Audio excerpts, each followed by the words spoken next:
increase in our federal allocation 15% on trillions of naira owó tó pọ̀ ní àárín nǹkan fi ṣe Ondo state abaṣe a boundary and Edo state they are all producing states and epo crude oil is like water tó mi bá rìn lábẹ́ tí n bá rí nílé mi kò lè dúró nílé mi nìkan á lọ sí labour mi náà ló kọ́ ẹ pé how far would they deep kan tó rí the same not ní crude oil why is that not priority instead àwọn wrong things have reached a priority àwọn bí tábìtì máa rí undue advantage undue benefit àlọ́kọ́ cargo airport from day one mo ti ń kígbe pé cargo airport is not viable it's not profitable there are 3 main cargo airlines cargo carriers in the world kò sẹ́ni tó tóbi tó wọn they are already settled established in Lagos èmi ni FedEx èmi ni UPS àti DHL wọ́n ti were established and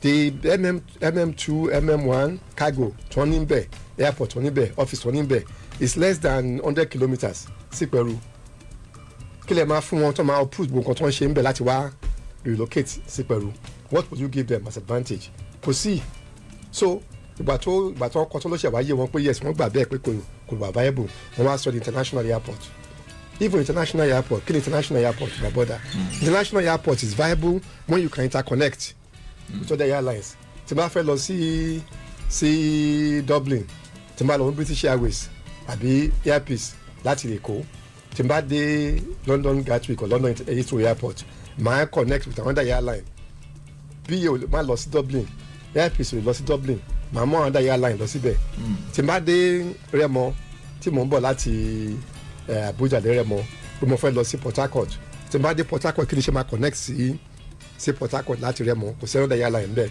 other than Gateway airline so I would have to go to Lagos tí n bá dé Èkó màá rí many airlines tó máa lọ láti Èkó lọ sí airport without interconnect an airport is useless these are no-brainers in the end wọ́n sọ the international airport wọ́n change láti cargo airport in the end kò sí airline tó fẹ́ wá operate níbẹ̀ náà apart from cargo state government láti ra aircraft méjì mẹ́ta tó ń gbé fún àwọn other airline kan bá àwọn operate ẹ̀ iṣẹ́ wo ni iṣẹ́ state government láti máa ra aircraft fún àwọn other operator so we have wrong priorities we have many viable projects we're not doing we have infrastructure we're not doing we need to put more money in education more money in healthcare gbogbo àwọn nǹkan bẹ́ẹ̀ yẹn ẹni tó bá like experience ìjọba tó mọ bí ìjọba ṣe ń run before executive governance ló lè ṣiṣẹ́ yẹn àwọn tó let me break it down my brother there are three aspects of government 3 arms of government you have the executive judiciary and legislative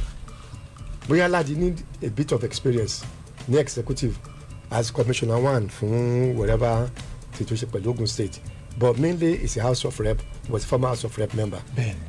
Yayi tí n bá fẹ́ dìbò fún senate lẹ́nìí tó náà fẹ́ dìbò máa vote fún Yayi ahead of me. fún senate yes fún senator yes because he's a ranking member. ẹ máa dìbò fún Yayi fún senator máa dìbò fún Yayi tí n bá ń compete against ẹ for senator. ẹ̀yin ò ní wulẹ̀ dìbò fúnra mi. no mi ò dìbò fúnra mi that's the kind of person I am. torí pé ẹ ti mọ̀ pé ẹ lè jáwé olúborí. no torí pé mo ti mọ̀ pé he's a ranking senator. ṣùgbọ́n fúnpọ̀ gómìnà yìí ń kọ́. nípò gómìnà kò lè experience gómìnà. ṣẹ́yìn ti ṣe gómìnà rí ni. mo ti bá gómìnà ṣiṣẹ́ at very senior level ní minister FCT ní Abuja I was economic adviser mo run economic FCT and it's well known that during that tenure we were the best in Abuja títí dọ̀là àti bọ́dà Abuja àwọn ṣì ń kí wa ẹ̀kú iṣẹ́ lẹ́yìn yẹn ní Kaduna State Government I was the chairman of the Economic Development Council nígbà El-Rufai nígbà Nasir El-Rufai from 2015 to 2023 ọdún mẹ́jọ mo fi ṣe mi ò dẹ̀ ń ṣe Kaduna indigene ṣùgbọ́n kan bínú in the end I left there with many awards tó ń dúpẹ́ lọ́wọ́ mi kò mọ́ wá ṣiṣẹ́ ń bẹ̀ how much more ilé ibi tó ń bí mi sí l'Ogun State yìí tí mo gbọ́ èdè náà tún lè èdè kan mo gbọ́ méjì mẹ́ta nínú èdè wa l'Ogun State ní north ní Kaduna mi ò gbọ́ jìnnà Kwara ìnágẹ̀jì àlọ́ àdé iṣẹ́ tó dáa how much more ibi tí mo gbọ́ èdè tí mo mọ àwọn èèyàn tí mo mọ who has capacity doesn't have capacity lágbára Ọlọ́run á wáyé sí fún wa láti ṣe. ọ̀dà ẹja lọlé agbára ká polówó ọjà ṣẹ́rí tá a bá lọ tá a bá padà dé ó ní àwọn ìbéèrè kan tó wà ńlẹ̀ tó ní í ṣe pẹ̀lú èròǹgbà Ọ̀túnba Jimi Lawal láti di gómìnà ní ìpínlẹ̀ Ògùn. a máa mẹ́nubà ìrìn àjò Ọ̀túnba Jimi Lawal kó tó di òní lọ́dún 2026 lẹ́ka ètò òṣèlú. a máa mẹ́nubà ojú abẹ́ lẹ́tọ̀ ìkànnì ọmọlúwàbí lẹ́wà Splash FM 106.7 tá a fi kalẹ̀ sílùú Abẹ́òkúta. à ń padà bọ̀. Thank you.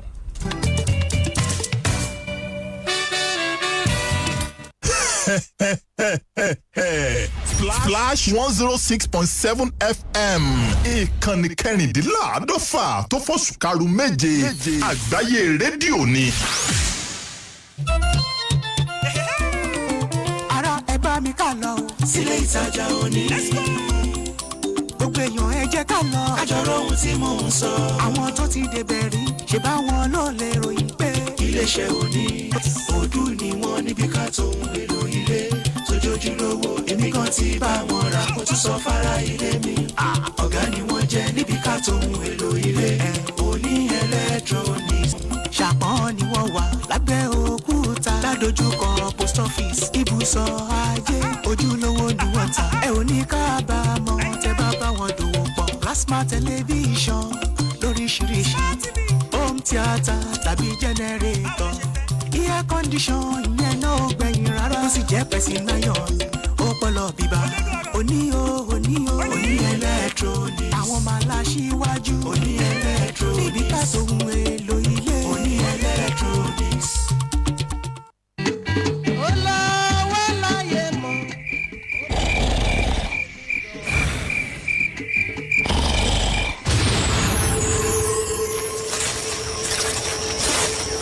bàbá akọrin látàárọ̀ ni ó ti sú mi ibo gan la ń lọ bolẹ̀ mú mi lọ. arákùnrin fọkànbalẹ̀ ọ̀nà àti ìlà rẹ ni mo fẹ́ fi hàn ẹ́ ó yá wò ó ń rèé. Takashi pẹ̀lú ẹ̀ẹ́dẹ́gbẹ̀ta náírà 500 naira lórí Splash 106.7 Abẹ́òkúta pẹ̀lú kóòdù ẹ̀ *347*1004*3# tàbí lójú òpó wẹ́bsáìtì www.kashare.ng. bọ̀dájídé kí ló ṣẹlẹ̀ kí lẹ̀ ń sọ lójú oorun yìí ṣé ń lálàá ni àbẹ́ ń ṣìrànràn. mo ṣẹ̀ṣẹ̀ jí ni ó dàbí ẹni wípé àlá ni kódà àlá tó dára ni mo ríra mi gẹ́gẹ́ bí ọ̀kan lára àwọn tó gba owó lọ́dọ̀ Kashare. mú àlá ọjọ́ pípẹ́ rẹ wá sí ìmúṣẹ pẹ̀lú Kashare. ìwọ náà lè jẹ olúborí nínú oṣù kẹjọ yìí má ṣe jẹ́ kí àǹfààní kó kọjá rẹ o jẹ́ kí oṣù kẹjọ yìí jẹ́ oṣù ìkórè lọ́pọ̀ yanturu fún ọ pẹ̀lú Kashare. bó ti ń jẹ owó ojoojúmọ́ bẹ́ẹ̀ ló máa gbẹnu sówó cashpot ọ̀sọ̀ọ̀sẹ̀ láìkùnà ẹni ọdún méjìdínlógún sókè nìkan ló lè kópa láti ta Kashare. ṣó ti Kashare mo ti Kashare.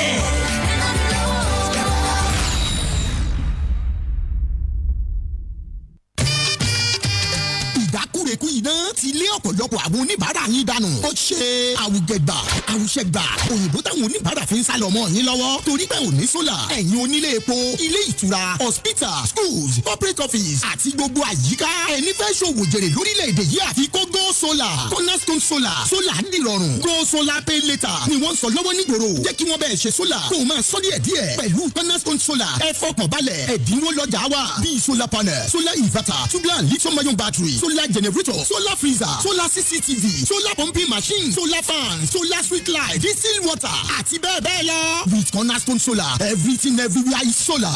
ẹ̀tàn náà nùtàn náà ò dé sí wa lọ́rùn. a wà nílé gàgàrà lókè yẹ̀kẹ́ amọ́láṣọ junction Abẹ́òkúta àtúwà lẹ́gbẹ̀ẹ́ Dangote filling station Kwari Àgbẹ̀lọ́ba. a wà ní alọ́gí bus stop Bantoko telephone 08148147122 08148147122 cornerstone solar no solar pay later.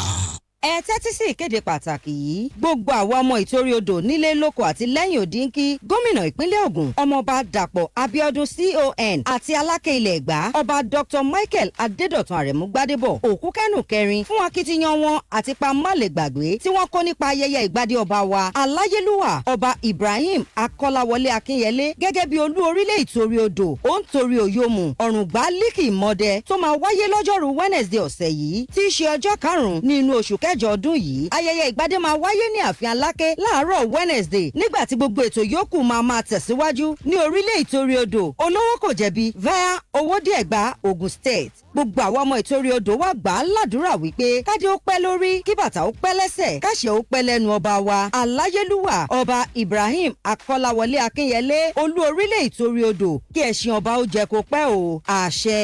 Olùkéde gbogbo àwọn ọmọ ìtorí odò nílé lóko àti lẹ́yìn odi. Ẹ tẹ́tí sí ìkéde pàtàkì yìí èyí ni láti pe gbogbo akẹ́kọ̀ọ́ lẹ́kùn ìdìbò Abẹ́òkúta South Constituency tí wọ́n wà ní ìpele ẹ̀kọ́ SS1 sí SS3 wípé holiday coaching ọ̀fẹ́ tí Honourable Afọlábí Maruf Afọ̀àpẹ́ ṣàgbékalẹ̀ rẹ̀ yóò bẹ̀rẹ̀ lọ́jọ́ 10 oṣù yìí August 10, 2026 káwọn akẹ́kọ̀ọ́ láti SS1 sí SS3 tètè máa lọ sí àwọn àdírẹ́sì wọ̀nyí láti lọ gba fọ́ọ̀mù lọ́fẹ̀ẹ́ Aláké Road opposite AP filling station lẹ́gbẹ̀ẹ́ secretariat Abẹ́òkúta South Local Government Ake tàbí kẹ́pẹ́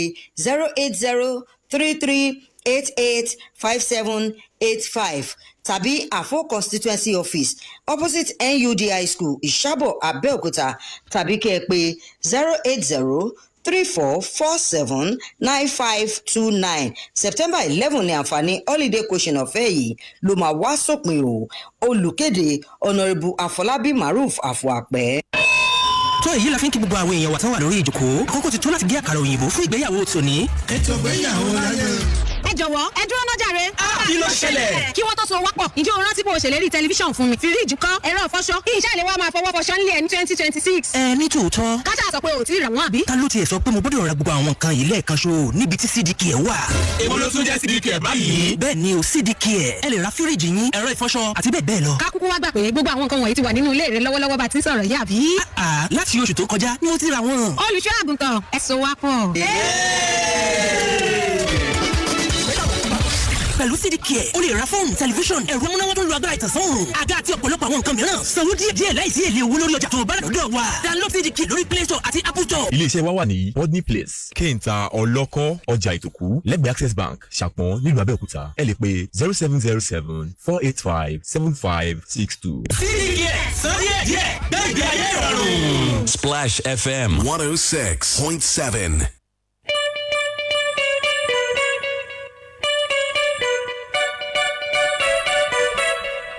ẹ káàbọ̀ padà síkànnì ọmọlúwàbí Splash FM 106.7 tá a fi kalẹ̀ sílùú Abẹ́òkúta. Mo láyọ̀ láti fi tó yín létí pé ojú òpó Facebook yẹn ti dúró padà síbẹ̀ tẹ́ ti lè láǹfààní láti fi èròǹgbà yín tàbí ìbéèrè yín láti fi ṣọwọ́. Splash FM 106.7 Abẹ́òkúta lẹ máa tẹ̀ ìyẹn lójú òpó Facebook.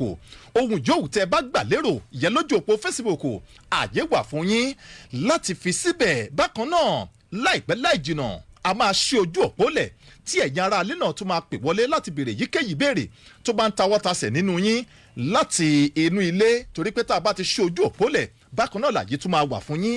Ẹ jẹ́ kí n lọ sọ́dọ̀ Ọ̀túnba Jimi Lawal tó jẹ́ àlejò wa. Ọ̀túnba, lọ́wọ́lọ́wọ́ tí mò ń bá yín sọ̀rọ̀ yìí orúkọ ta ló wà lọ́dọ̀ àjọ olómìnira tó ń ṣe kò kárí ètò ìdìbò INEC gẹ́gẹ́ bí ọmọ oyè látinú ẹgbẹ́ òṣèlú ADC nípínlẹ̀ Ògùn? kò má ta orúkọ ẹni tó wà ń bẹ̀. INEC is a law-abiding institution. They must obey the court judgment until otherwise pronounced by court of competent jurisdiction. A jẹ́ pé lóòótọ́ kì í ṣorúkọ Jimi Lawal ló wà lọ́dọ̀ INEC. Mi ò sọ bẹ́ẹ̀ o, kọ́lítẹ̀ ilẹ̀ sọ bẹ́ẹ̀ o. Nǹkan tá a gbọ́. INEC ò tí announce wọ́n ti announce presidential àmọ́ tó wà ń bẹ̀. Tẹ́ bá ń sọ governorship nsìn you are speculating. Wọ́n ti announce. All I know is that of course àwọn tó ń fẹ́ ṣe màdàrú tó ní àwọn ló yẹ kó ń ṣe declaration and nomination wọ́n lè send orúkọ BC ọ̀bọ̀kọ̀ mátà. ok ẹ ṣé pé wọ́n ti forúkọ BC òṣùwọ̀n tẹ́lẹ̀. mi ò lè sọ bẹ́ẹ̀ I don't know. ok wọ́n ti mọ̀ sọ fún yín tẹ́ bá mọ̀ èmi ò mọ̀ bẹ́ẹ̀ until INEC has published kò sẹ́ni tó mọ̀. All I know is INEC has been ordered. There's an injunction, a mandatory injunction on INEC to accept my name and publish my name as the official ADC candidate for Ogun State governorship election. You expect INEC can't disobey a court order. ọ̀dà tí àjọ INEC bá fi orúkọ yín sí gẹ́gẹ́ bí ọmọ òye látàrí bí ìgbẹ́jọ́ ṣe wáyé nílé ẹjọ́ tí ìgbẹ́jọ́ míì bá wá wáyé nílé ẹjọ́ kò tẹ́mi lọ́rùn ìyẹn appeal court tí ò bá ṣègbè lẹ́yìn Ọ̀túnba Jimi Lawal ìjẹ́ ẹ ṣetán láti ṣiṣẹ́ pẹ̀lú ẹni tí ilé ẹjọ́ bá gbè lẹ́yìn ìyẹn ilé ẹjọ́ kò tẹ́mi lọ́rùn. Of course my brother, we live in a country of rule of law. àwọn nǹkan tó gbé wa débi tá a gbé dé yìí náà ni pé some people in our party wọn ò fẹ́ gba rule of law. Congress tá a ṣe ní April ló dá wàhálà ìlọ́pọ̀ ìpínlẹ̀ wàhálà ní May. The court has nullified that Congress pé àwọn Soluade ESCO ló ìwà ń bẹ as authentic leadership of ADC in Ogun State. àwọn míì làwọn gbà àwọn ṣe Congress míì wọ́n ní judgement Federal High Court ní Abuja Justice Abdulmalik is not acceptable to them. àwọn lọ sí Court of Appeal.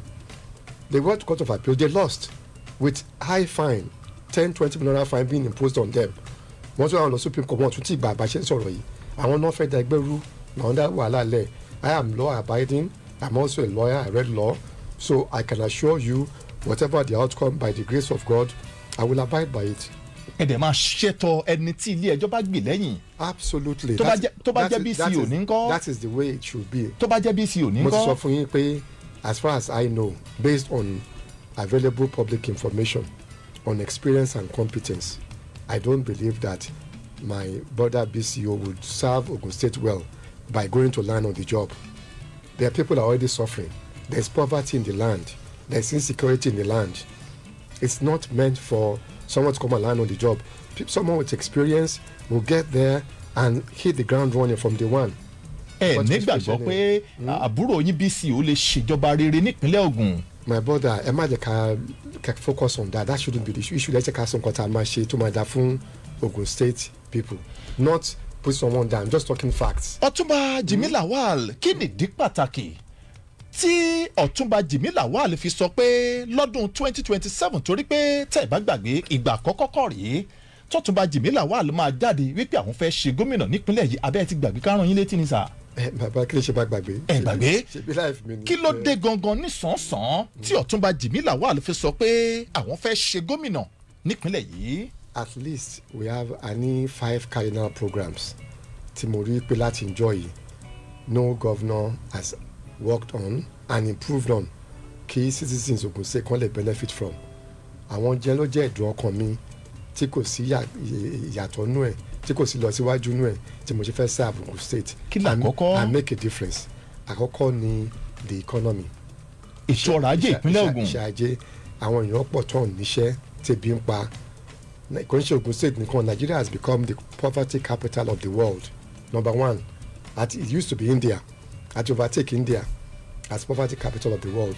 àwọn èèyàn pọ̀ tí máa ń parọ́ yìí náà mọ̀ ẹ mọ ẹ ní ọ̀rẹ́ ẹ lábúrò ẹlẹ́gbọ̀n ẹ ní family gbogbo wọn lè bí ń pa gbogbo náà níṣẹ́ lọ́wọ́. It is wrong. adèlè dáṣẹ́lẹ̀ iṣẹ́ wà ibi tá a ti máa make difference nìyẹn.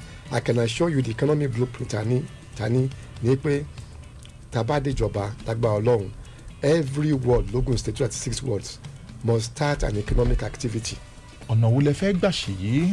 mo ti ń sọ fún yín every ward àwọn leaders of the world a máa mandate wọn kan wo what is their area of economic advantage competitive advantage wọ́n lè dáṣẹ́ yẹn lẹ̀ what they will give to us ní pé àṣìjọba wọ́n á jẹ́ ká mọ̀ ṣé táwọn fẹ́ ṣe and we are going to do what we call wig to gown to town. àwọn universities wa wọn kàn lè máa ṣe academic alone they must be involved with professional job development. ṣé n gbọ́dọ̀ yé mi. àgbọ́yé. so tí wọn bá lóun fẹ́ ṣe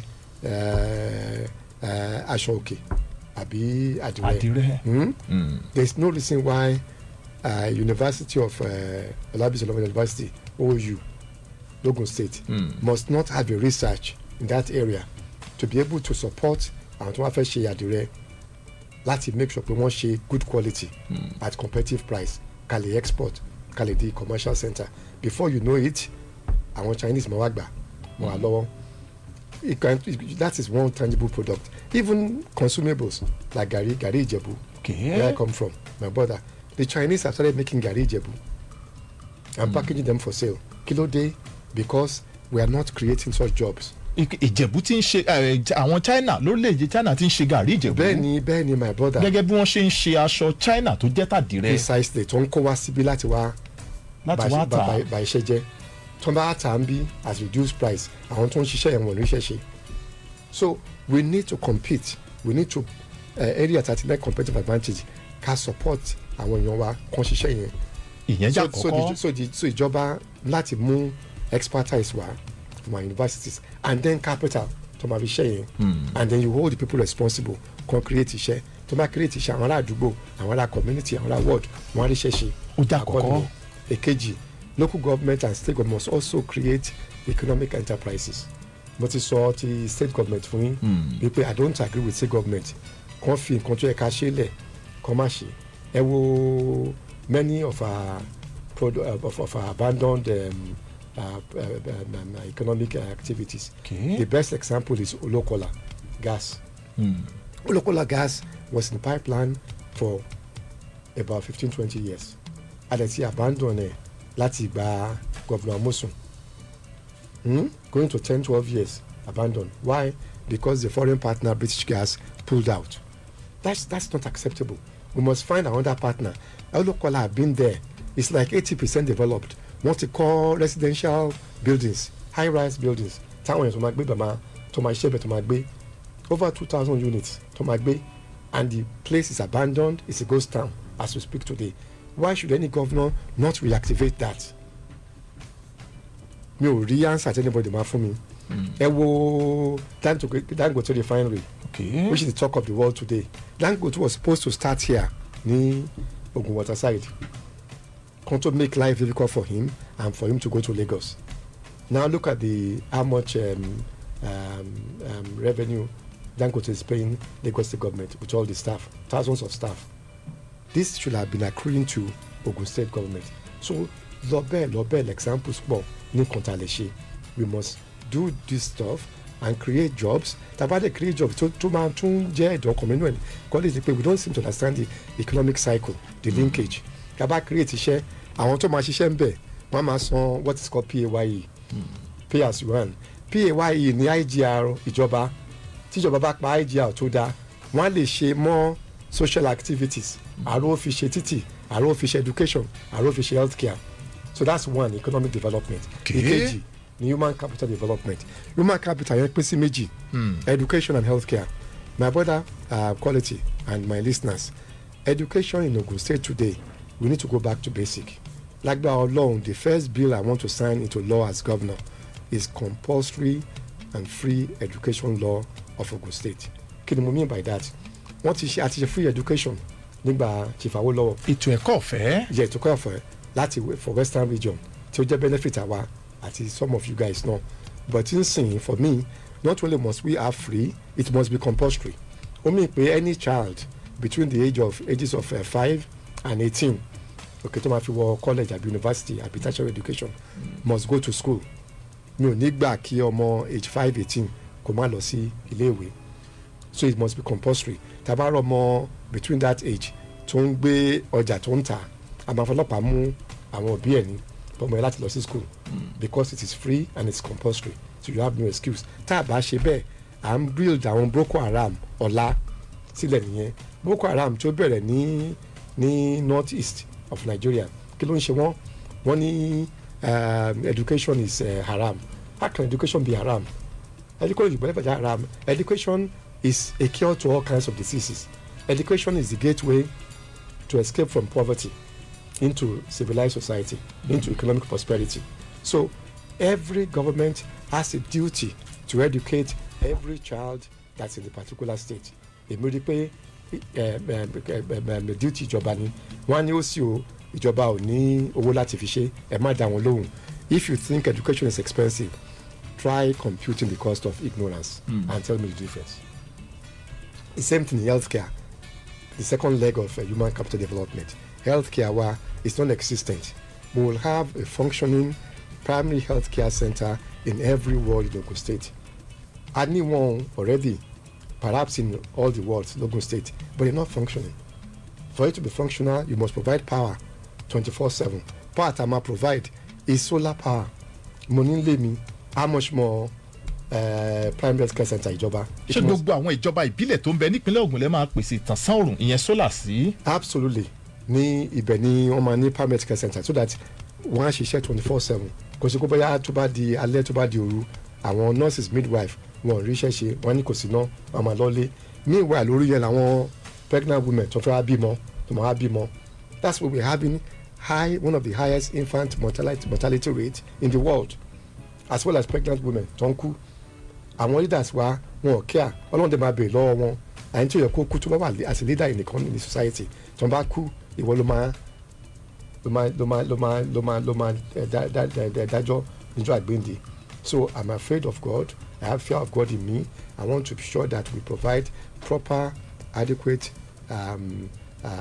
power and requirements in every healthcare center so we can improve the health of the pregnant woman, the mother, and the baby to be, and let our people live well. Number 3, quickly, infrastructure. Kositi Logun State. Kositi? The only person who has performed well in terms of roads is Governor Amosun tó ṣe flyover tí gbogbo wa ń rí tá à ń enjoy l'Abẹ́òkúta, some in Ṣàgámù, some in Ìjẹ̀bú-Òde and Caribbean. But feeder roads, rural access roads, they don't exist. Amosun nìkan òun ló ṣe dáadáa nínú ká ṣe ọ̀nà nípínlẹ̀ Ògùn. ó try above others. Governor Dàpọ̀ Abíọ́dún ti ṣe so many kilometres of roads, but let me see them, what are they? tó máa ṣe wọ́n lè ní wọ́n ti ṣe Ṣàgámù Abẹ́òkúta road yẹn nígbà tó ń ṣe bẹ̀rẹ̀ tó wọ ìjọba ní 2019-2020 àbí tẹ́ bá rántí. Go back there now and see it. I just came from there this afternoon. Báwo ló ṣe rí? My brother, there are potholes. Some of the roads pápá ẹ̀rí pé ó máa bàtà àjẹ́ ni ó ti ń sink. Láwọn ọ̀nà tí gómìnà Dàpọ̀ ṣe. Bẹ́ẹ̀ni, because the quality is bad, it's throughout the state. I appreciate what he has done, but it's not good enough. We need to ensure that we have good quality. Àgbà wọn tó máa ṣiṣẹ́ dáadáa, cut corners, and it's properly done. Ọ̀dà ìyẹn jẹ́ lẹ́ẹ̀kẹta. Ẹ̀kẹrin ni good governance. Ìṣèjọba rere. Mo ti sọ nípa ẹ̀ ìjọba rere láti pọ̀ owó tó dáa. Owó tí ẹ bá pa ẹ máa fi rán ìjọba. The same thing is true for every family, every community, every town, every city, every local government, and every state in the country. Ẹlẹ́karùn-ún. So ẹ láti pọ̀ owó tó dáa, tẹ bá pọ̀ owó tó dáa, ẹ lè sanwó salary àwọn on time, ẹ lè san pensions on time, but we're not doing that. The fifth one, last but not the least, my brother, is security of lives and property. Ètò ààbò. Bẹ́ẹ̀ni, a kì í ṣe rárá. Ìgbà tí à ń sọ̀rọ̀ Boko Haram tí mo sọ before ní north, a rò pé north nìkan ló wà. North east ó bọ́ sí north west, north west ó bọ́ sí north central, north central ó ti dé south west bá a ṣe ń sọ̀rọ̀ yìí. Ó ti kúrò ní Kogi and Kwara, ó ti bọ́ sí Ọ̀yọ́. Ẹ mọ nǹkan tó ṣẹlẹ̀ ní Oríire community. Bẹ́ẹ̀ni, nípínlẹ̀ Ọ̀yọ́. Nípínlẹ̀ Ọ̀yọ́. Kí ni yàtọ̀ láti kí ni distance láti Ọ̀yọ́ sí Abẹ́òkúta sógun. So we have to be proactive láti make sure pé I address security issues. Ìyẹn jẹ́ àwọn ìpele márùn-ún tí Ọ̀túnba Jimi Lawal gbé dání. As priority kayina program. Léyìí tó ṣe kókó. Bẹ́ẹ̀ni àwọn míì wà tó pọ̀ bẹ́ẹ̀ o bet those are the 5 priority programs. Ẹkùn ìdìbò mẹ́ta òun la ní nípínlẹ̀ Ògùn gẹ́gẹ́ bí ẹkùn ìdìbò mẹ́ta tó gbé ìpínlẹ̀ Ògùn tó gbé dání. A ní ẹkùn ìdìbò àárín gbùngbùn ìyẹn Ògùn Central. A ní ẹkùn ìdìbò ìlà oòrùn ìpínlẹ̀ Ògùn Ògùn East. Bákan náà a ní ẹkùn ìdìbò Ògùn West ìyẹn tó jẹ́ ẹkùn ìwọ̀ oòrùn ìpínlẹ̀ Ògùn. Ẹkùn wo ni Ọ̀túnba Jimi Lawal ti wá? My brother, that is one way of looking at it. There's another way of looking at it. Nígbà tá a bẹ̀rẹ̀ Ògùn State àwọn forefathers wa Ògùn State 4 divisions la ní. Nígbà náà 4 divisions la ní kó tó wá di 3 senatorial districts. 4 divisions yẹn wọn ò parẹ́. Àwọn láǹpẹ̀ wọ́n ń pè wọ́n ní ríyè.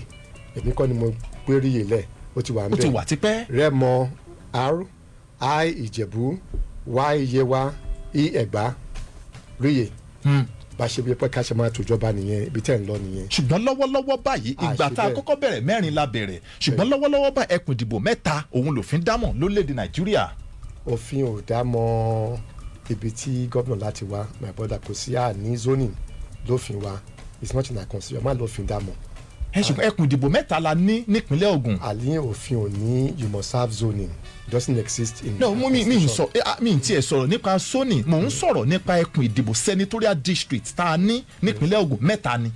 àbí bẹ́ẹ̀ kọ́ ẹkùn ìdìbò ní Jimi Lawal ti wá. Ogun East. Ogun East. yes. ṣẹ́yìn ò rò wípé gẹ́gẹ́ bí àwọn èèyàn kan ṣe ń sọ pé ó kù díẹ̀ káàtó kí gómìnà Dàpọ̀ wá láti ẹkùn Ogun East kí Jimi Lawal náà tún wá láti ẹkùn Ogun East pé Ìjẹ̀bú fọ Ìjẹ̀bú. nǹkan tẹ́ ẹ̀ ṣe gba nǹkan tí mò ń sọ nìyẹn ni pé a gbọ́dọ̀ fi ẹkùn ìdìbò senatorial district ṣe a máa fi bá a ṣe bẹ̀rẹ̀ four zones 4 districts àní a máa fi 4 provinces la máa fi ṣe tẹ́ bá fi senatorial district ṣe ẹ kù díẹ̀ káàtó ok ètò wà fair tó máa jẹ́ kó kárí ni pé ìyàtọ̀ wà láàrin Ìjẹ̀bú àti Rẹ́mọ bí ìyàtọ̀ ṣe wà láàrin Yewa àti Ẹ̀gbá tẹ̀bá ní kò sí ìyàtọ̀ láàrin Yewa àti Ẹ̀gbá then kò sí ìyàtọ̀ láàrin Ìjẹ̀bú àti Rẹ́mọ I will agree but if you agree pé ìyàtọ̀ wà láàrin Ẹ̀gbá àti Yewa then you must agree there is a difference between Ìjẹ̀bú and Rẹ́mọ.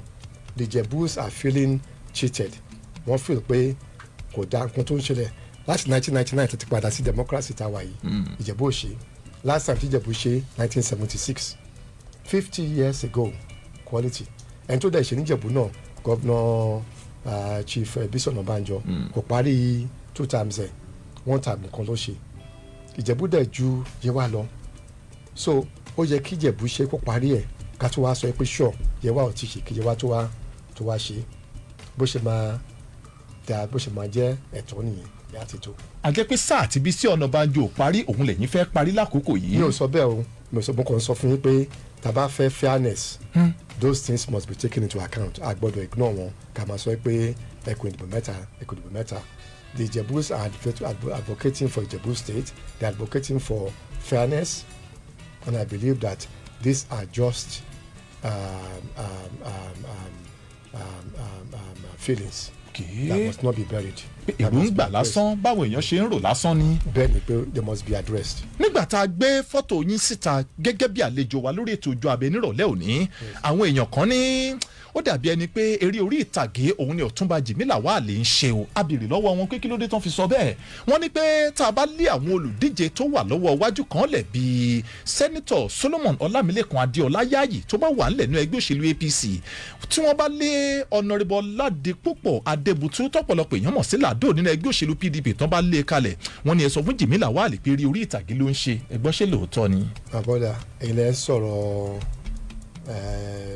eré ìdíje mẹ́ta 3 senatorial districts láìpẹ́ ẹ̀dẹ̀ ń ka Ládi àṣẹ ẹni tó wà credible. nǹkan táwọn èèyàn sọ ẹ máa gbọ́ lọ ṣé Ládi òun ṣe Ogun East ni not only sí Ogun East Ládi is from Ìpẹ́rù bẹ́ẹ̀ni the same town as Dàpọ̀ kílẹ̀ ṣe Maka has been a major contestant ẹ̀rẹ̀ máa sọ pé Ìjẹ̀bú tí ò ṣe tí Ojúdi ṣe láti Rẹ́mọ tí Dàpọ̀ ṣe láti Rẹ́mọ tẹ̀ka sí. We have 6 local governments ní Ìjẹ̀bú Kamateka Rẹ́mọ and there are 12 you need to have 12 LGAs kó tó lè di governor. Ìjẹ̀bú has a very very credible advantage tàbá bẹ̀rẹ̀ láti orí 6 ká máa lọ sí 12 11 12 tó bá win 11 12 13 LGAs convincingly you have become the governor of Ogun State so we have a very good chance of becoming the governor of defeating those people. Sherry, for me it's not where you come from. Okay. I've addressed those issues. Okay. Àwọn tó wà máa dìbò ultimately is issue of competence, capabilities and experience. Kan tó yẹ kán wò nìyẹn ta ló máa serve Ogun State interest best, who can hit the ground running from day one, who can do the best possible job. You can't do that job without experience. So by the experience ọmọ adébẹ̀ ọmọ máa fumble ni for the first few months. Meanwhile people are dying, people are suffering. So ìyàtọ̀ nìyẹn tá bá wo resume kawo experience kawo pé I have no doubt whatsoever that any enlightened citizen of Ogun State wà máa dìbò á dìbò fún wa in preference to Yayi and Adebutu. àjẹpẹ́ yẹn ò bẹ̀rù Yayi ìbáriwó ṣe gbàlú kan pé Yayi ni ẹ bẹ̀rù Yayi. my brother mo sọ fún pé wọn lè experience. wọn ní ìrírí. wọn lè experience executive governance. àwọn kan ní pé iṣẹ́ tí Yayi ṣe ó yẹ kó ba Jimi Lawal lẹ́rù torí pé tá a bá ní ká wà tí máa ṣe bọ̀ àwọn olùdíje àti Ọ̀túnba Jimi Lawal kápolówó ọjà ẹja lọlé agbára ká dé tá a bá lọ tá a bá padà dé ìbéèrè tí ẹ máa dáhùn sí ni mo jù ú lẹ̀ yẹn wọ́n ní tá a bá ní ká máa wo antecedent bí àṣà àwọn olóyìnbó àti máa ṣe bọ̀ wọ́n ní Jimi Lawal ò lè súnmọ́ gbèrègbèrè ibi tí yáàyè wà ẹ nígbàgbọ́ àbẹ́ ẹ nígbàgbọ́ tẹ́ ẹ bá dé látọjú ọjà ìyẹn lẹ máa dáhùn sí ojú abẹ́ lẹ́tọ̀ ìkànnì ọmọlúwàbí lẹ́wà Splash FM 106.7 Abẹ́òkúta olùdíje fún ipò gómìnà nínú ẹgbẹ́ òṣèlú African Democratic Congress ADC nípínlẹ̀ Ògùn Ọ̀túnba Jimi Lawal àwọn làlejò wa à ń padà bọ̀ látọjú ọjà thank you.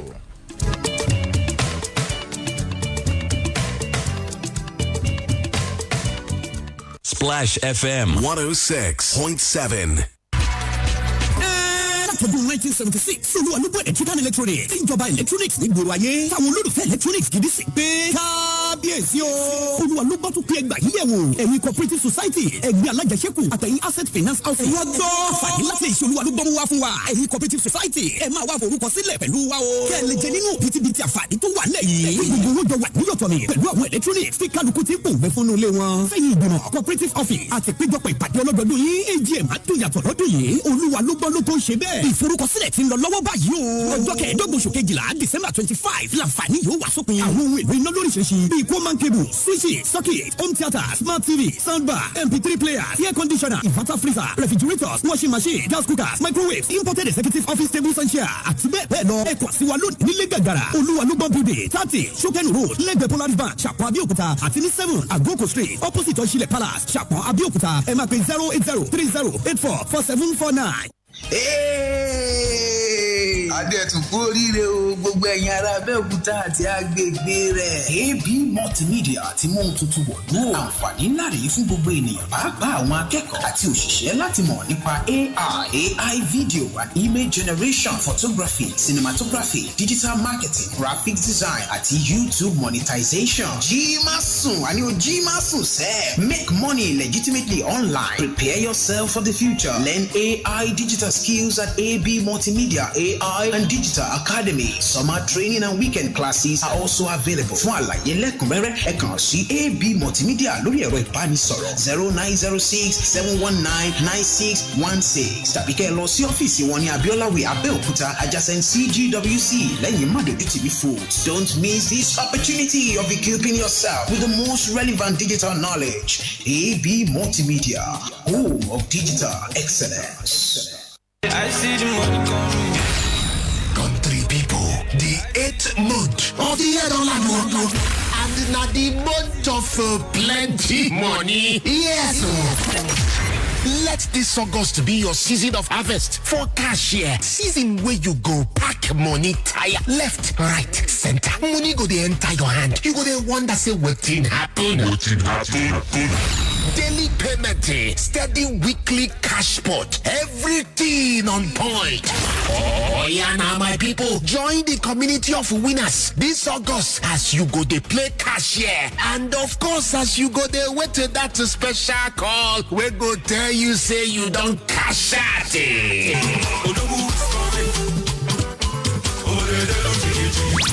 If you want play on top of Splash FM Abẹ́òkúta, oh yeah now, na star 347 star 1004 star 3 hash. You fit to play safe for our website www.cashier.ng, and you must don reach 18 years and above to fit to play cashier. Shorty cashier. Shorty cashier.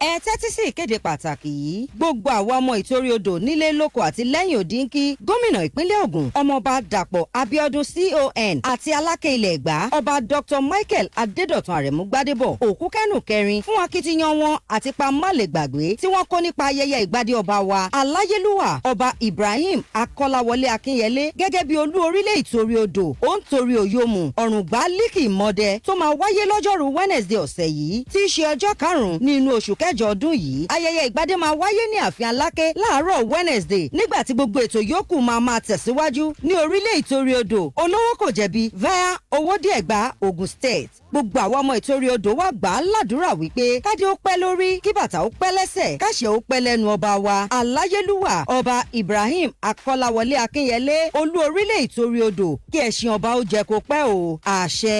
Olùkéde gbogbo àwọn ọmọ ìtorí odò nílé lóko àti lẹ́yìn odi. láti bí ọ̀sẹ̀ mélòó kan ni àwọn ẹ̀fọn burúkú yìí ti ń jẹ ọ́. mo rántí bí àpẹẹrẹ àwọn àìsàn náà ṣe rí. wo bí o ṣe ń gbọ̀n bí ewéko ní ìgbà ọyẹ́. ó mà ṣe o ara rẹ ló ń gbóná bí ẹ̀sẹ̀ náà yìí. bẹ́ẹ̀ lo ò dárayá rárá kódà o ò jẹun dáadáa lẹ́nu jọ́ mẹ́ta yìí. ẹ wò ó àpẹẹrẹ ibà líle yìí o mi ò sì ní fẹ́ kí ibà gbá mi mú lásìkò yìí torí ẹrù pọ̀ lọ́wọ́. tó bá jẹ́ bẹ́ẹ̀ jẹ́ ká tètè yá ṣètọ́jú rẹ o. òdodo ọ̀rọ̀ ní baálé mi irú oògùn wo ló lè kojú ẹ̀ báyìí. má yọra rẹ lẹ́nu oògùn ibà tí a kò gùn pọ̀ fún mi Lisonate soft gel ní ìgbà tí ibà gbá mi mú ní ìgbà díẹ̀ sẹ́yìn ó kojú rẹ̀. ní kí lẹ pè yìí. Lisonate soft gel jẹ́ kí n lọ mú wá. dẹ́kun àrùn ibà kó tó gbé ọsán lẹ̀ lo Lisonate soft gel ọjà kan láti ọ̀dọ̀ Lean Edge Pharmaceuticals Limited ó wà ní gbogbo ilé ìtajà oògùn káàkiri Nàìjíríà bí àìsàn ibà ò bá fi ọ́ sílẹ̀ lẹ́yìn ọjọ́ kẹta yára kàn sí dókítà rẹ̀. Lisonate soft gel mú ìlera rẹ lókùnkúndùn gbádùn ayé rẹ. Live healthy. Enjoy your life. ó yá ẹ pariwo ẹ kí gbogbo ayé ó gbọ́.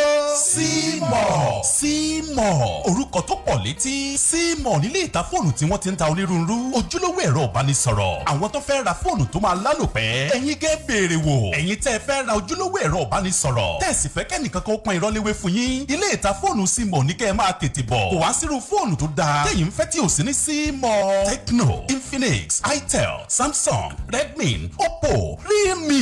ẹ̀yin tẹ́ ẹ fẹ́ràn UK used phone bíi iPhone tàbí Samsung ó wà nílẹ̀ bíbà. gbogbo ẹ̀yin tẹ́ ẹ fẹ́ pààrọ̀ fóònù yín tẹ́ ẹ ti ń lò tẹ́lẹ̀ sí tuntun. ẹ máa bọ̀ wá sílé ìta fóònù C-More kẹ́ ẹ wá pààrọ̀ ẹ̀ sí tuntun bíi tẹ́ ẹ ń fẹ́. ẹ sì tún lè san àsansílẹ̀ owó díẹ̀ nínú owó fóònù tẹ́ ẹ fẹ́ rà. ẹ gba fóònù yín ẹ sì máa sanwó tó kù díẹ̀díẹ̀ lóṣooṣù. ẹ sì tún lè rí laptop àti phone accessory rà lóríṣiríṣi nílé ìta fóònù C-More. ẹ má yà síbi méjì mọ́. ẹ máa bọ̀ l'Opposite First Bank láfẹnwá tó wà lábẹ́ Òkúta tàbí kẹ́ ẹ pé 090 60 84 64 51 C-More. bómi bá balẹ̀ á nípa ìró òjò balẹ̀ tá ṣàràṣàrà Splash 106.7 FM gbọ́ bó ṣe ń kúrìrì ìkànnì ọmọlúwàbí.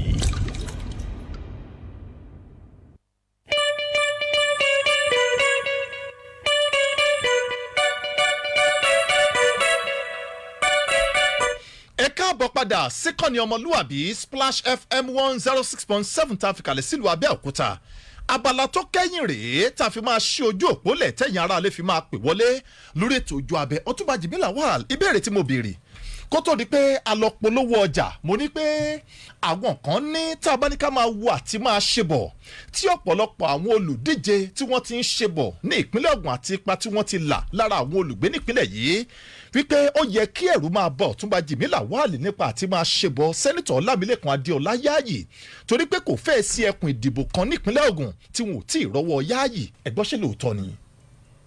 irọ́ gbu màá dẹ̀ sọ ìdí fún yín. ẹ ṣàlàyé. ní at least àlàyé méjì àkọ́kọ́ ni pé àwọn kan tẹ̀ ń sọ pé sẹ́nitọ̀ Yáàyì ń ṣe àwọn iṣẹ́ as the chairman of appropriation committee ní senate ni it's not his personal effort, it's not executive effort, so executive position là ń contest.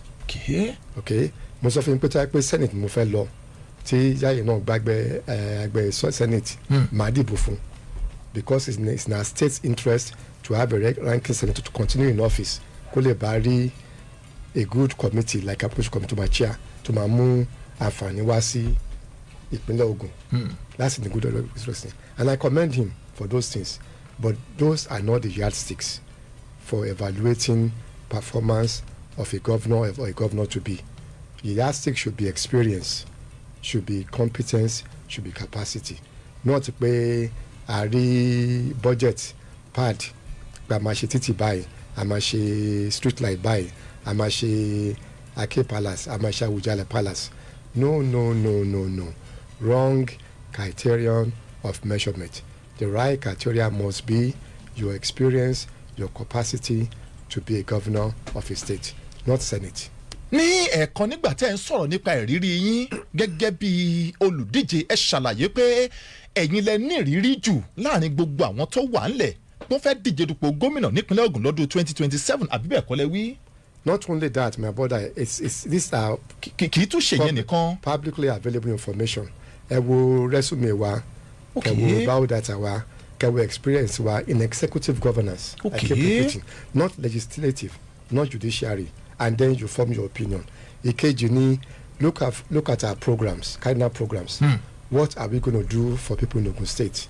And not just what, how will we do it?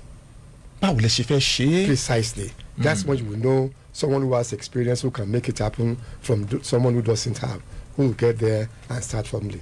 Mo ti sọ economy bá ṣe máa ṣe, màá sọ education bá ṣe máa ṣe, lẹ́bàá kí n sọ, màá sọ healthcare bá ṣe máa ṣe, màá sọ infrastructure bá ṣe máa ṣe, màá sọ good governance and security bá ṣe máa ṣe, because I've done them before. I'm not coming to experiment in Ogun State. Ọ̀dà nínú àwọn ìrírí tẹ́ ẹ sọ òun ni pé ẹ ti ṣiṣẹ́ pẹ̀lú gómìnà ìpínlẹ̀ Kaduna ìyẹn Malam Nasiru El-Rufai àbí bẹ́ẹ̀ kọ́ lẹ wí.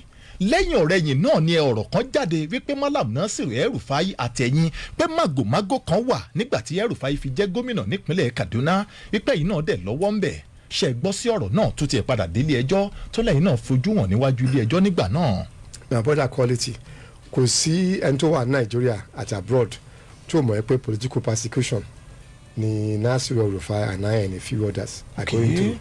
Àṣìṣe fún President Tinubu in 2023.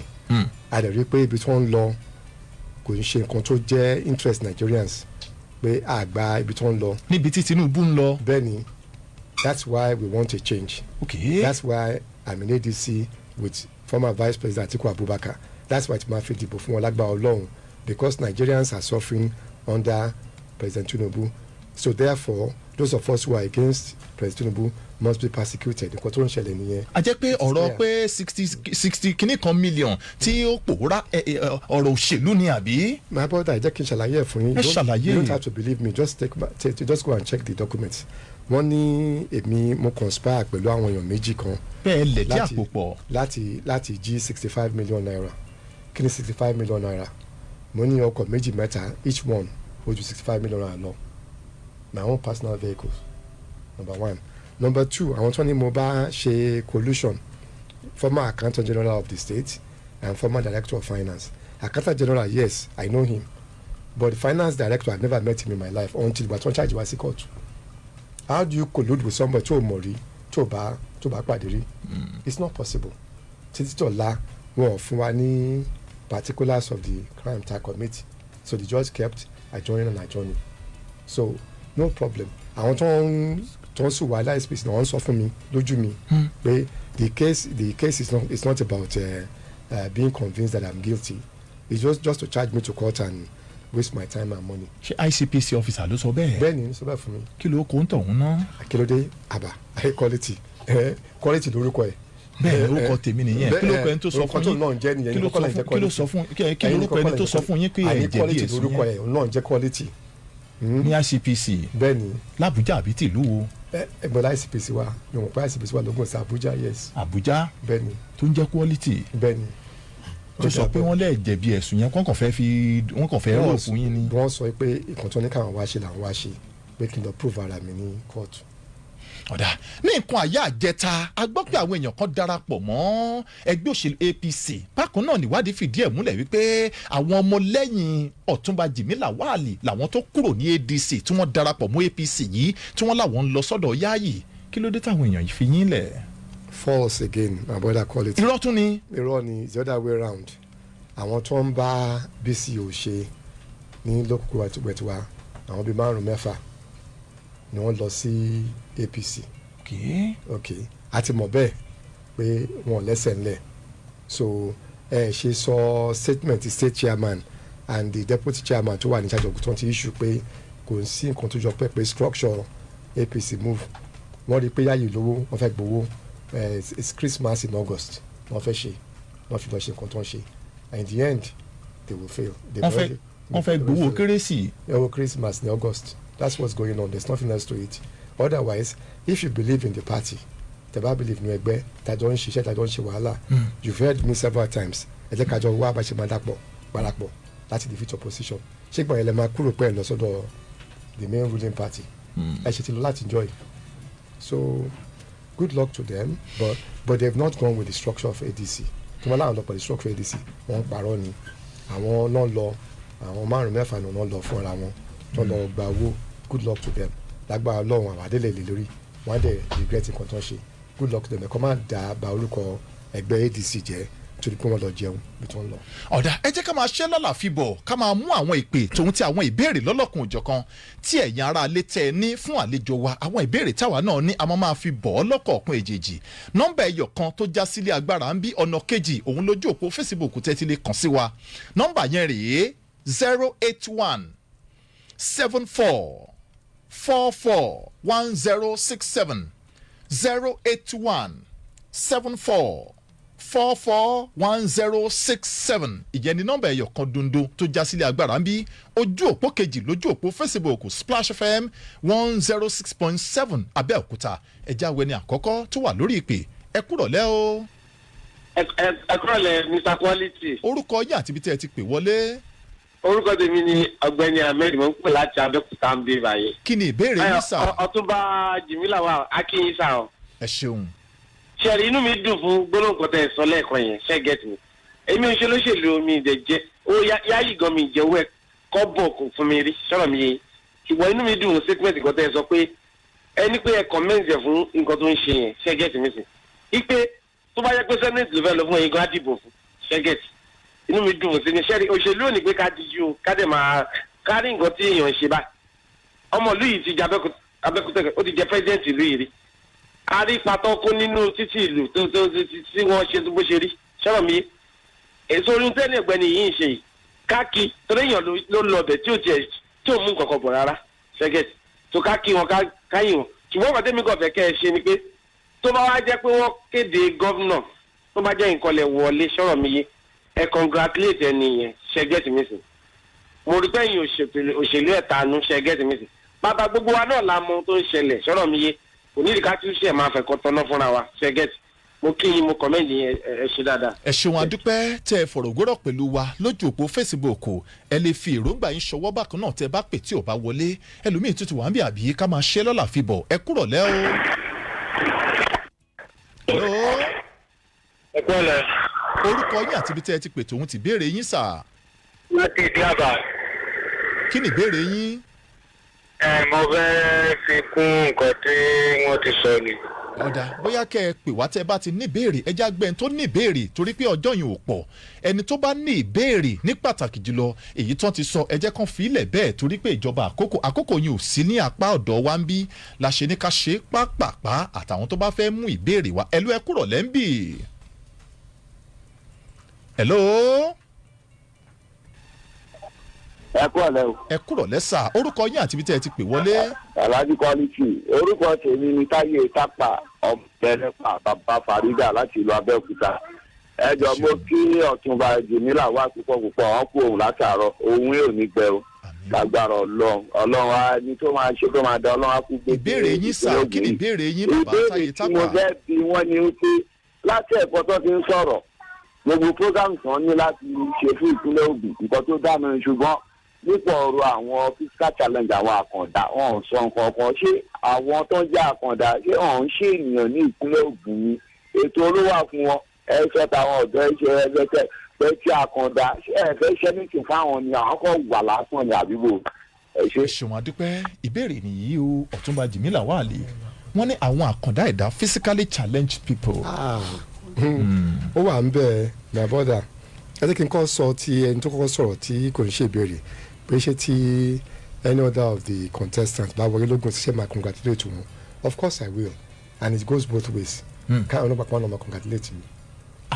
pé tó bá jẹ́ yìí náà lẹ wọlé káwọn náà kí yín. absolutely that is the fairness I want from that question. torí tẹ́yìn náà táwọn náà bá wọlé ẹ bá kí wọn. absolutely èkejì ní question tí bọ́dà àṣẹ ìbéèrè láìpẹ́ yìí àkọ́kọ́ ni pé àwọn nǹkan tá à ń ṣe yìí ìbáàjẹ́ education ìbáàjẹ́ healthcare ìbáàjẹ́ àkàndá ìbáàjẹ́ lẹ́sẹ̀ mẹ́ta gbogbo àwọn ọmọ Ogun State ló máa benefit from it and we will have quotas àmọ́ ní quotas fún àwọn tó ń bá wà physically challenged láti make sure pé they are not left out of those on those programs.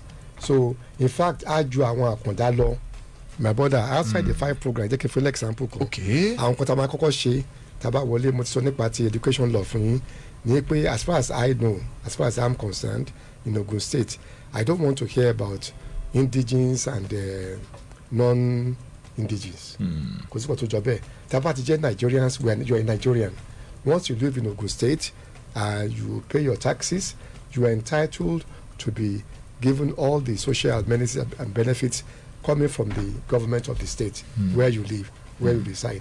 So we will abolish the concept of indigene and non-indigene Ogun State. So ṣe pẹ̀lú àti tàbá lè ṣe fún indigene and non-indigene how much more àwọn ọmọ Ogun State wọ́n wà physically challenged we must do for them too. We must have proactive, positive discrimination in favour of physically challenged so that they can have their own quota.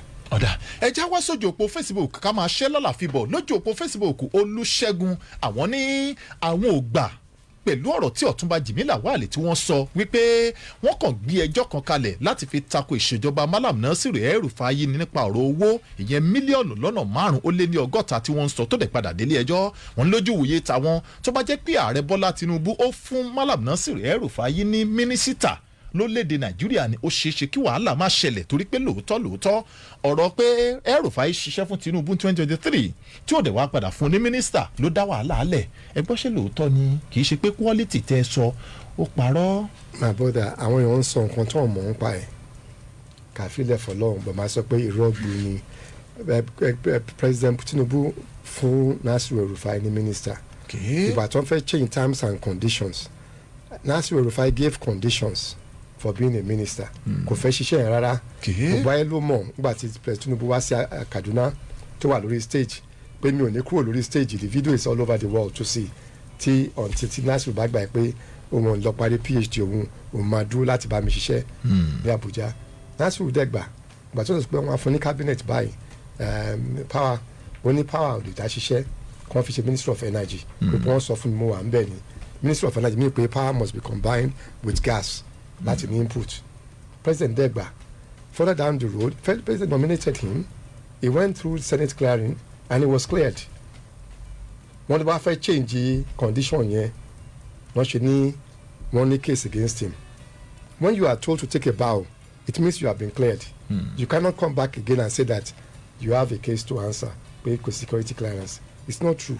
He has gone through security clearance and all those things. But the local sure Mr. President ẹ má jẹ́ kíjà wà láàrin wa keep your job mi ò fẹ́ mo sọ pé mi ò fẹ́ before ẹ̀rẹ́ ní kí n gbá gbàṣẹ́ yìí by force mo ṣe fẹ́ gbà if you are changing the terms and conditions keep your job but you will still have to have a minister from Kaduna State let me nominate someone president please that's go ahead and nominate he nominated someone mo am beg by president pé Nasiru are you sure this person you nominated you can vouch for Ashiko Aide of course I can I'm sure of the person. ta ló wá padà nominate.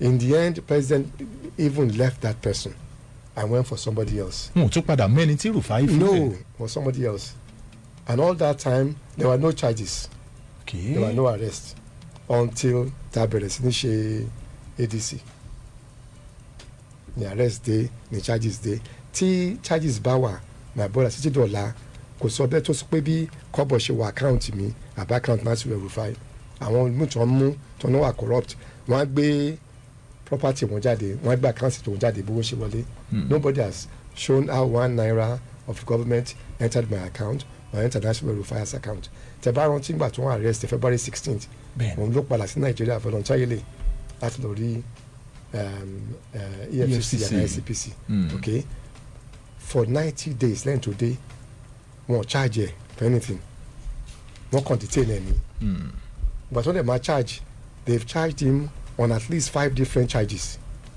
wọ́n dẹ̀ ní káwọn adájọ́ máa fún ní bail from one court to the other téèyàn bá ṣẹ̀ tó bá pọ̀ tó ló jalè ló ṣe nǹkan tó kù díẹ̀ káàtó consolidate all the charges together ẹ má ṣe nǹkan tó ń pè ní multiple charges to defeat and frustrate the accused that's what is going on those Nigerian bar association wọ́n ti issue statement mi kọ́ ni mò ń sọ̀rọ̀ ẹ má pé look wọ́n lo bail nsìn láti sọ the imprisonment Nasir El-Rufai has been detained for over 160 days August láwa yìí tó bá 16th of August láti February adé àmọ́ lọ sí 180 days 6 months without having a fair trial in court. Our law is presumption of innocence. That is the ground norm till law wa. But about imprisoning you unjustly is no longer presumed to be innocent. You are presuming to be guilty before it's pronounced guilty in court of law. ọ̀dà Otunba Jimi Lawal àwọn kan sọ wípé ẹgbẹ́ òṣèlú APC All Progressives Congress nípínlẹ̀ Ògùn òun ni Otunba Jimi Lawal ń ṣiṣẹ́ fún torí pé Jimi Lawal ti mọ̀ wípé òun ò lè jáwé olúborí lọ́dún 2027 òótọ́ lè yá àbírọ́. My brother, by the grace of God, inshallah, I'll be the governor of Ogun State in 2027. Tí n bá ṣiṣẹ́ fún APC, I will not have the guts to criticize President Tinubu and Governor Abiodun. I have criticized them, you heard me, and I've told you why. This is objective criticism. President Tinubu, there are 3 things he did that were wrong from day one. Ìyẹn Governor Dàpọ̀ Abíọ́dún. No, mo ti sọ ti Dàpọ̀ Abíọ́dún. Okay. Mo ti sọ. ọ̀rọ̀ airport lẹ sọ nípa ti Dàpọ̀ Abíọ́dún ẹ̀ sọ kejì ìwúlẹ̀ kejì náà. The airport was done because of close proximity pẹ̀lú sílé Dàpọ̀. Okay, torí pé airport yẹn súnmọ́lé Dàpọ̀ ní Pẹ̀rú ni Dàpọ̀ fi ṣe airport. That is a priority. Otherwise. Lójú tẹ̀yìn fi wò ó. That is a priority. Not a mini-con. Otherwise, it was supposed to be cargo airport, but to become viable, we also international airport. International airport, the only international flight to lọ láti bẹ̀ ni àwọn pilgrims lọ láti Ìpò lọ sí Saudi Arabia. Kí ni àṣìṣe kejì tí gómìnà Dàpọ̀ ṣe? Ó pọ̀, my brother. Ẹ wo the issue of Kaso Ogun State, the oil producing state. Okay, ẹ sọ yẹn lẹ́ẹ̀kan. Mo sọ. Ìwúlẹ̀ kẹta. Ẹ̀kẹta, ẹ wo títì wa. Ìyẹn jẹ́ mẹ́tẹ̀ẹ̀ta. Ó pọ̀ díẹ̀, my brother, ó jùjú bẹ́ẹ̀ lọ. Ẹ tún mú kan wá sí. Ẹ wo àwọn pensioners tó ń complain pé wọ́n fún àwọn lówó. Àwọn òṣìṣẹ́ fẹ̀yìntì. Bẹ́ẹ̀ni, tó ń lówó gbà. Ẹ sọ kan sí.